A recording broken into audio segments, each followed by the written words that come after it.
আমি জয়ন্ত অধিকারী দশম শ্রেণীর জন্য আয়তঘন বা সমকোণী চৌপল এবং ঘনকের প্রয়োজনীয় সূত্রগুলি তালিকাবদ্ধ করে দিলাম, যাতে ছাত্রছাত্রীরা এক নজরে সূত্রগুলিকে ব্যবহার করে আয়তঘনের ও ঘনকের বিভিন্ন অঙ্কের সহজেই সমাধান করতে পারে।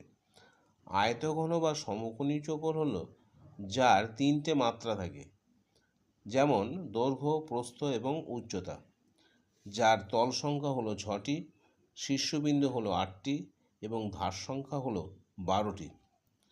এই সমকোণী চৌপলের সমগ্রতলের ক্ষেত্রফল হবে 2 ইন্টু দৈর্ঘ্য গুণ প্রস্থ যোগ দৈর্ঘ্য গুণ উচ্চতা যোগ প্রস্থ গুণ উচ্চতা। আয়তঘনের কর্ণের দৈর্ঘ্যের সূত্র হলো রুট দৈর্ঘ্য স্কোয়ার যোগ প্রস্থ স্কোয়ার যোগ উচ্চতা স্কোয়ার। আয়তঘনের আয়তনের সূত্র হলো দৈর্ঘ্য গুণ প্রস্থ গুণ উচ্চতা।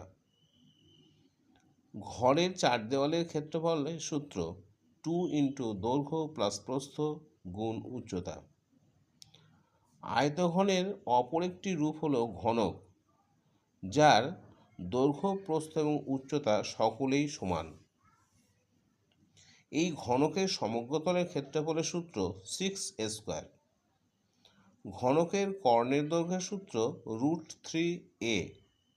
ঘনকের আয়তনের সূত্র a³। এখানে এ হলো ঘনকের একটি বাহু। আজকে অঙ্কের এই ক্লাস, এরপরে আমরা অন্য ক্লাস নিয়ে হাজির হব।